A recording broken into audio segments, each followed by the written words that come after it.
Hey everyone, so I just got my hands on Apple's newest headphones, the AirPods Max, and I've been looking forward to these for a pretty long time, ever since the rumor mill started that Apple was working on an active noise canceling over ear pair of headphones. So let's dive into an unboxing, see what comes in the box. We can move over into my first impressions, and then we could talk about questions that potential purchasers might have around these things. Because, $550 for a pair of headphones is kind of a lot. So let's get started. Cue intro.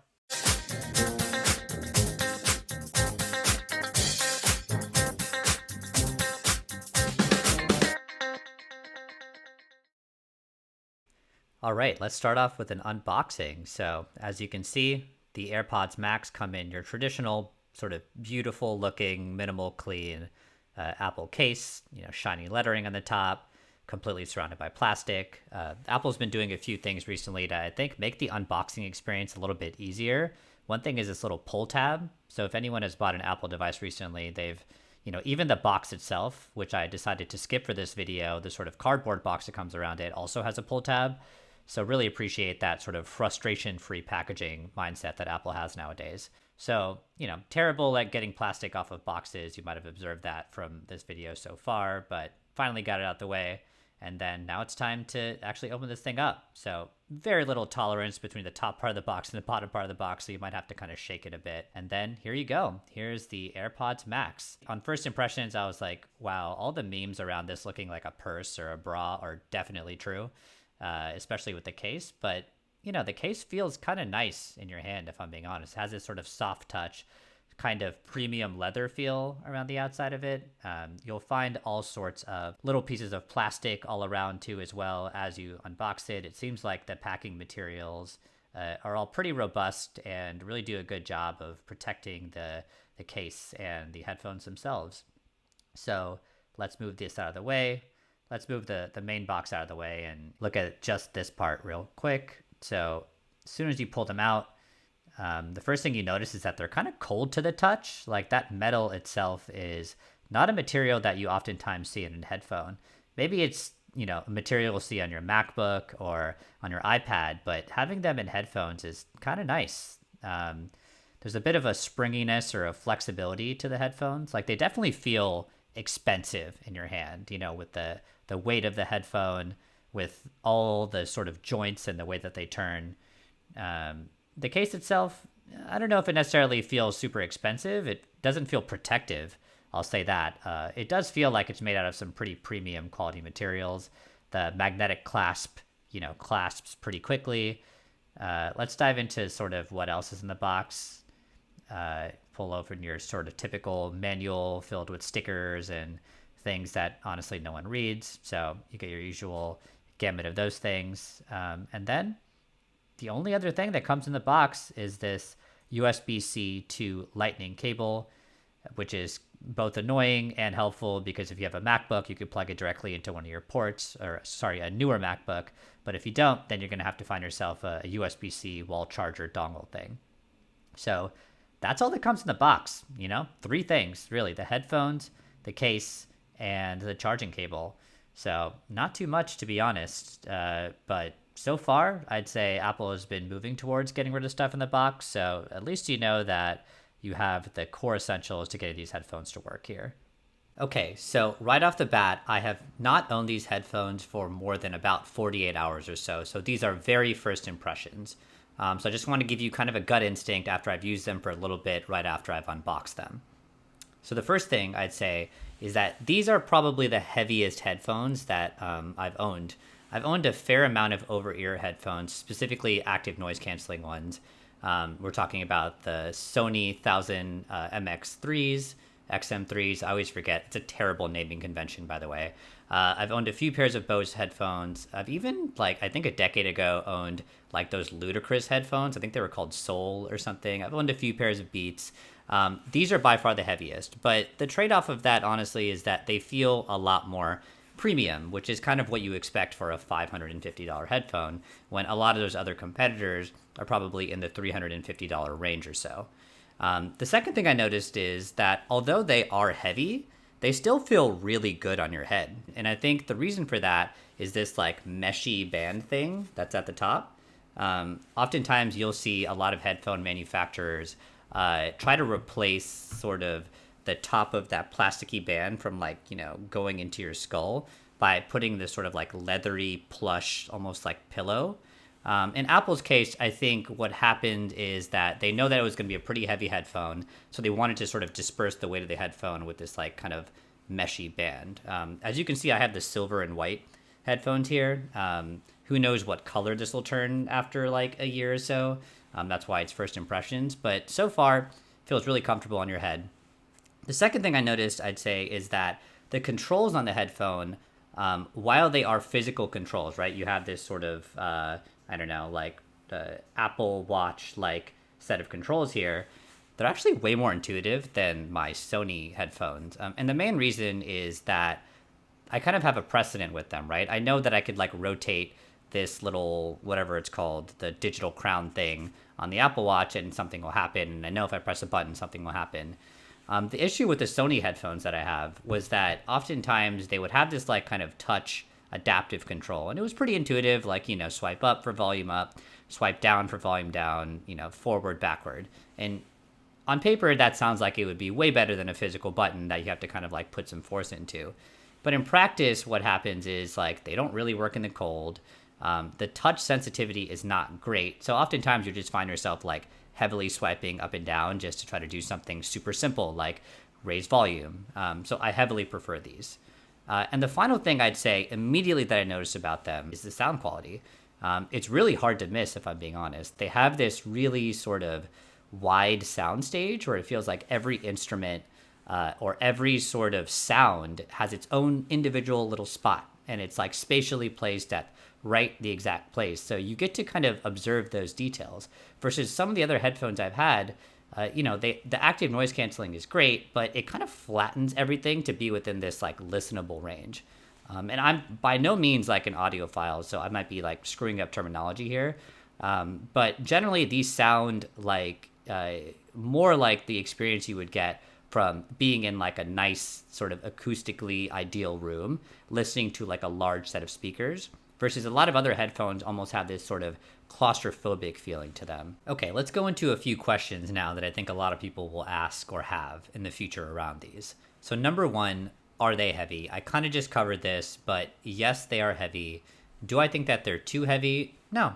Honestly, like I think that if you're looking for a headphone where you're going to be constantly like walking around a city or, jogging or exercising in, these might actually be a little bit too heavy. Like they could, put a little bit of a strain on your neck. So I would maybe reconsider or at least go into a store, whenever those are open and try them out. But if you're looking for something that's more sort of, listening to music while you're stuck inside, maybe you're listening to TV shows connected through your Apple TV, I would highly recommend these. Like, I don't know if I'd be able to wear these for like 12 hours in a row, but I've worn them for an entire workday and I have not really felt any sort of after effects of that. Okay, a few other questions. How long does the battery last? So they are rated for 20 hours of battery life, and I've generally found that Apple does a pretty good job of rating battery life.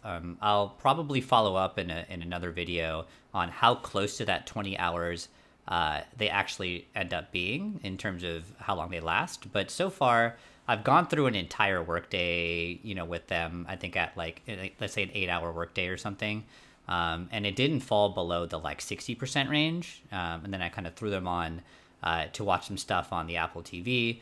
And, I really, in like maybe a couple of hours, it only killed it like 10 percentage points. So far, I would say that I kind of trust Apple's battery rating system in this case. They definitely last longer than the AirPod Pros. If you remember, those are rated, I believe, at 16 hours of battery life. But it is in sort of 4-hour increments in the sense that you have to like put them back in the case every 4 hours. So definitely less annoying than that, I'd say, for the most part.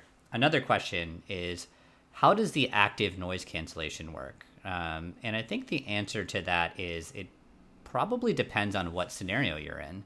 I have yet to fly with these on, which is usually like one of my sort of tests for how good active noise cancellation is, because there's so much background noise. But just being generally in a home environment when, you might have someone else talking behind you, or you have maybe a fan running, or just random like sort of thumps and noises that you hear from outside. It does a really good job of canceling those things out, I'd say, for sure. One thing I will say about the noise cancellation that I found to be actually incredibly better than any other headphone I've had is the sort of quote unquote transparency mode. And for those of you that don't know what this is, what it's doing is it's basically taking in the microphone input from the outside world and like relaying it back into your ears. So what happens, and I've had this on my Sony headphones for quite a while. It's really good whenever you're trying to, listen to music or something, and then someone like interrupts you. And in Sony's case, they do this like cool thing where you kind of like cup your ear cup on your headphone, and then it immediately sort of makes it the mics engage, and then you could hear someone. The thing about Apple's, I will say, that makes it significantly better is the Sony's, it always just feels like it's just engaging the mics and you kind of hear what the person's saying. That's fine. It lowers the music and all that. The Apple ones, though, what's crazy is that it kind of almost gives you this like spatial aspect to it. Like if I like put these headphones on my head right now and someone's talking like directionally that way or that way, I also get a sense of like where they're coming from too, which I thought was pretty crazy. It definitely feels a little bit like you have this superpower of being able to listen to all sorts of things around you. I'm like honestly super curious to like put full transparency mode on and like walk through a city or something and just like see like what types of like conversations and noises that you can pick up, because it's kind of like super hearing for the most part, or like a pretty high end hearing aid or something. So I'll say that part is really cool. Next question I think a lot of people will have is, how do they compare to the AirPod Pros? So I've owned these actually for quite a large amount of time at this point. I think I've owned them since the first week that they've come out. I've gotten super used to them. I've gotten super used to how they sound. Up until like 2 days ago, these were my exclusive sort of like work headphones. Like every morning I would come down, put these on, have all my Zoom calls, take them off at the end, and sort of move on with my day. I use my like over-ear headphones for like, listening to stuff later in the night. So these are kind of my like work headphones. And for that purpose, they're honestly pretty great. One challenge with them is definitely battery life. Like if I had a day of like, I don't know, like 7 hours of meetings or something, then I would have to find myself like strategically trying to charge. And I also run into this like annoying problem. Let me know in the comments if any of you run into this problem as well. But sometimes like the headphones will not charge like evenly. Like one of the headphones will be at like 70%, the other one will be at like 12 one day, and then I'll be like rocking this weird like old school Bluetooth headset version of voice calls where I'm like only rocking one of them, which it's not the end of the world, but it's just kind of annoying.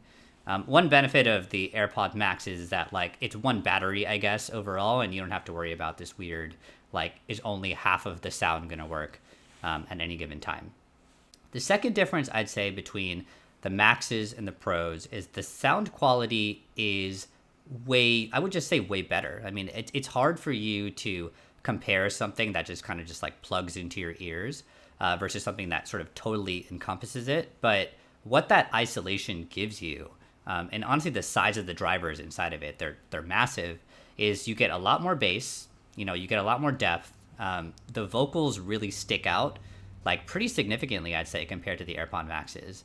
The question is, are they, 2.5 times better or whatever that price difference is? I think the jury's still sort of up on that one. I'm going to continue to keep these and use these as my sort of, I'm going outside maybe, I'm going to exercise with them type of headphones. And I'll probably end up keeping the AirPod Maxes more as my, I'm going to take work calls. I need to watch like a movie or a TV show. I'm not going to plan to sell these. I'm probably going to, keep these around. I will maybe sell my Sony headphones at this point, though, because they have gotten to be a bit redundant with the AirPod Maxes. So we'll see what happens. Okay, here's a controversial one. Like, what the hell is going on with this thing? I know all the tech reviewers like really hate on this case. Like what's the point of it? Why does it look like, I don't know, a purse or a bra or something? I don't really have like that much of a problem with cases overall, mostly because I'm not like egregiously throwing all of my tech into my backpack that has like open keys and switchblades and whatever else people tend to throw their headphones into. I like tend to baby my electronics. I'm not super worried about them. That being said, if I do have like a trip where I need to pack a bunch of stuff in, I am a little concerned about this sort of shiny metal. Like, will that scratch? I don't quite know. I haven't gotten any scratches on that yet. But having something that kind of protects them might be worth it. I'm sure you could pick up something on Amazon for like, I don't know, like $20 or something at this point. I still have yet to do some research on that. Let me know in the comments if you have found any AirPod Max cases that fit your lifestyle. And, maybe I could do a review on them as well. A few more questions. So how do you charge them? So overall, it's a Lightning input over here. I'm kind of disappointed that it's not USB-C, to be honest, because my iPad Pro has moved on to USB-C. Everyone's MacBook is on USB-C at this point. That was made sort of after 2018 or whenever they made that transition. So a little disappointed in that. But at the same time, I think that, most people that own anything in the Apple ecosystem probably have a spare Lightning cable. So at least it wasn't sort of something above and beyond your traditional Lightning connector. Another question that I thought was pretty interesting about it is like, what's the deal with the ear cups? So if you look at the ear cups, they kind of have this meshy, breathable material. I really like that there's like a left and a right aspect of them. One thing I don't know though is like if I just like swap these out, like will it know that I put the wrong ear cup in the wrong slot? Who knows? They're magnetic and they kind of come out like this. It's kind of cool. Like these are definitely like white silverish. I am very curious to see what color these turn over time too as well. Luckily, I guess Apple has something like a $69 replacement, which is kind of a lot, but I'm sure we'll see like third-party, AirPod Max ear cups that'll come in and, charge like $20 for these. But I really do like the fact that they kind of magnetically come in like this. I know it's just satisfying. It's one of those like Apple touches where, usually they'd either be like glued or bonded onto the headphone and be like really hard to replace. But Apple tends to do this a lot, right? They'll develop something and then they'll kind of give you the ability to create these secondary marketplaces or businesses out of it. So if you think about it, the Apple Watch, right? They have their own first-party watch bands, but there's this whole sort of burgeoning industry around like third-party Apple Watch bands. Same thing with cases. Like, this is not a really popular case. There's going to be a ton of people that can make a lot of money off of Apple's ecosystem by making cases. Same thing with these little ear cup things. Like, there's no way that someone isn't going to make a ton of money off of this. And what it does is it kind of makes the ecosystem of Apple even more attractive because Apple doesn't necessarily have to put all the work into every single iteration of every single accessory. They do have their first party versions of it that kind of quote unquote set the standard, but you have this sort of business model where other people can kind of participate as well. Oh yeah, another question. How do they sound for music versus television and movies? So for music, I'd say they sound excellent, like super great from a bass perspective. The vocals really pop out. I traditionally listen to a lot more hip hop, so I'm not going to give you the sort of Led Zeppelin view of things that most audiophiles do, but when I'm listening to like Future, like these things really bump. Like 21 Savage sounds really good on this stuff. So highly recommended if you're into hip hop. I listen to like a little bit of like Kygo, a little bit of just general EDM stuff too, and it all sounds pretty good.